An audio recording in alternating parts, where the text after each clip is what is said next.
And thank you for staying with us, of course. We are going to move on to Egypt right now. I think that in our next report, we're joined by former Deputy Ambassador to Egypt first, Ruth Wasserman, Lande. Good morning to you, Ruth, and it's lovely to have you back. We're here basically to talk about the latest updates coming from Egypt. We have forgotten a little bit about Egypt. We cannot let go of the fact that it's a country still in the crisis, still in the state of emergency. Let's talk about Syria versus Egypt. But as we said, everything interlaces in the region. In the event of a strike on Syria, how does that affect what's going on in Egypt, in your opinion? As you very well put it, it's like a chessboard. Everything affects everything else, very much so in the Middle East. If there is a strike on Syria, the southern border is, of course, all the more vulnerable because more attention will be placed on the northern part of Israel. The Sinai is very far from stable, very far from quiet.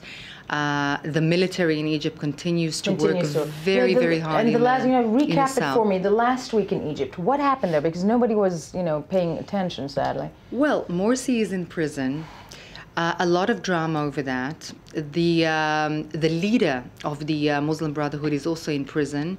In fact, he seems to have had a coronary attack or a heart attack or some kind of a medical escalation. That's the spiritual leader of the Muslim Brotherhood. Exactly. And dramatically that affects the Muslim Brotherhood supporting street. Nonetheless, having spoken to quite a few friends in Egypt, they put a lot of emphasis on the fact that Western media seems to enlarge the numbers of those who support the Muslim Brothers on the street. And that's a very interesting point because that comes from a myriad of very different people. Of course, not Islamist supporters, but very different backgrounds. I think it's also important to mention that Muslims in Egypt are not all of them Muslim Brotherhood supporters, which I think people in the West do not really understand. They think if you're Muslim, you immediately support the Muslim Brotherhoods. But also, speaking of the Muslim Brotherhood, Morsi, it's been announced today that he's most likely going to go on trial. Isn't this a bit of a perpetuum mobile? We've seen Mubarak taken aside, put on trial, put in jail, then released. I mean, is this something that Egypt is going to be facing for the next few years, and how long can the army sustain it? First of all, the turbulence in Egypt is not going to end tomorrow. It's not going to end in a month, and probably not in a year. And it does seem to be perpetuating the same, I would say, kind of sequence of events.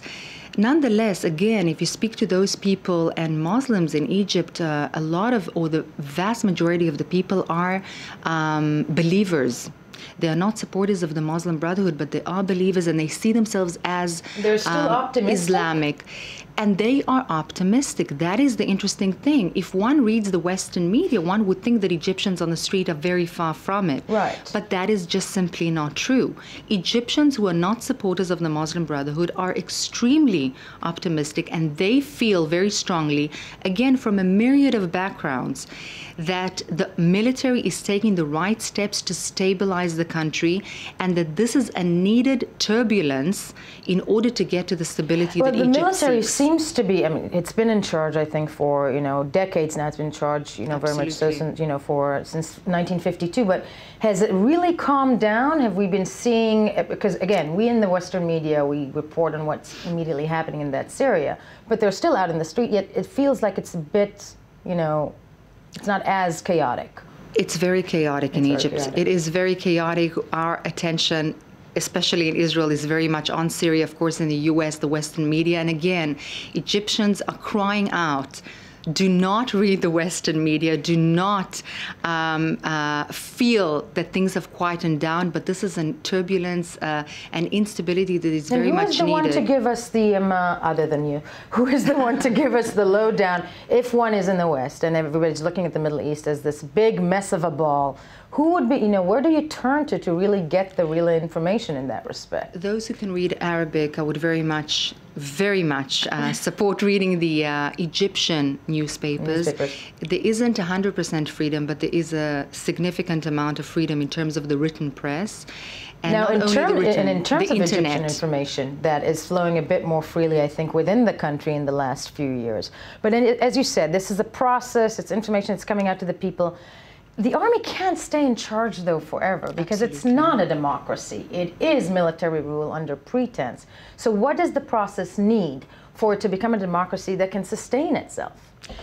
It would be very presumptuous of me to say what Egypt needs. What the people of Egypt say that they need is the military to stabilize the situation and to bring Egypt to a position, to a standpoint where the people are ready to make a choice again. And it is very interesting to see how supportive the street, again, that does not support the Muslim Brotherhood, and it depends whom you ask, depends on which poll you read, but the vast majority of Egyptian polls show that the vast majority of the Egyptian street is not supportive of the Muslim Brotherhood or the Salafis. Right. And that is an interesting point to make. Now, yesterday it was announced that the Al Jazeera correspondents in Egypt have been thrown away, thrown out of the country. What is the problem, because it is military controlled, with the Al Jazeera, reportage that comes out of Egypt? At the end of the day, it is a network that did a lot of things for the Middle East, as in putting it out on the map. Well, it's not a secret that those who support the Al Jazeera is Qatar. Qatar and the Egyptian military are not exactly the best of friends, not these days and not previously. Before that?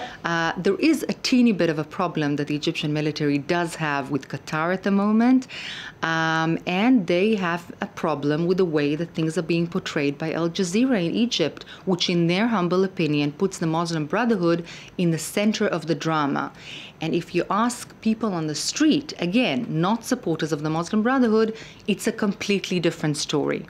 Now, in terms of, the military being in charge doing that with, Al Jazeera, it also seems like it had no problem also waving off the West in many ways. I mean, is this the army showing that it can do whatever it wants? That's an interesting thing, because the military, I think, has done a weighing of its allies. Saudi Arabia on the one hand, Jordan, again, supportive of what it is doing, Israel helping in the Sinai, both in intelligence and technically. The U.S. has been put very much on the sidelines, and there's a lot of anger. It begins with the military and it ends on the street, and it's so strong that it very much needs to be taken into account. And you're right to ask whether it's not surprising to what extent it has been put aside, but it certainly has. Ruth, Wasserman, thank you so much, and I think it's fascinating to see the role that the United States is its role being, shifting in the region very much so. Yeah. Thank you so much for joining us, as always.